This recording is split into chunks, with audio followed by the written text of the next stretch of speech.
ప్రసాద్ రాయుడు, కూచిపూడి నృత్య కళాకారుడు. ఇప్పుడు చాలా హంగామా జరిగిందండి. ప్రతీకార దాడి, పహల్గామాలో ఉగ్రవాదుల యొక్క దాడి, ప్రతీకార చర్యలు, దేశం అలాగా, దేశం ఇలాగా, మామూలు అడ్వర్టైజ్మెంట్ కాదు, ఆపరేషన్ సింధూర్.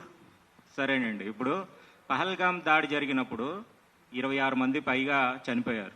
వాళ్ళ యొక్క మానసిక క్షోభ ఎవరికి అవసరం లేదు, వారి కుటుంబాలు ఎలా ఉన్నాయి వారికి అవసరం లేదు. ఆపరేషన్ సింధూర్ అని తీసుకొచ్చారు, హడావుడి చేశారు. ఎన్ని లక్షల కోట్లు ఖర్చు పెట్టుంటారు. సరే, యుద్ధంలో జవాన్ చనిపోయాడు. జవాన్ చనిపోయినప్పుడు దేనికోసం చనిపోయాడు జవాను? అంటే నువ్వు వేసే ముష్టి కోసం చనిపోయాడా?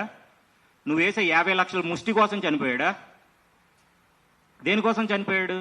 ఎవరు బాధ్యత వహిస్తారు? సింపుల్గా చాయ్ బిస్కెట్ మీటింగ్లు పెట్టడం, దేశాన్ని ఇరకాటంలో పెట్టడం, ప్రజల్ని ఇబ్బంది పెట్టడం, ఇదా అండి?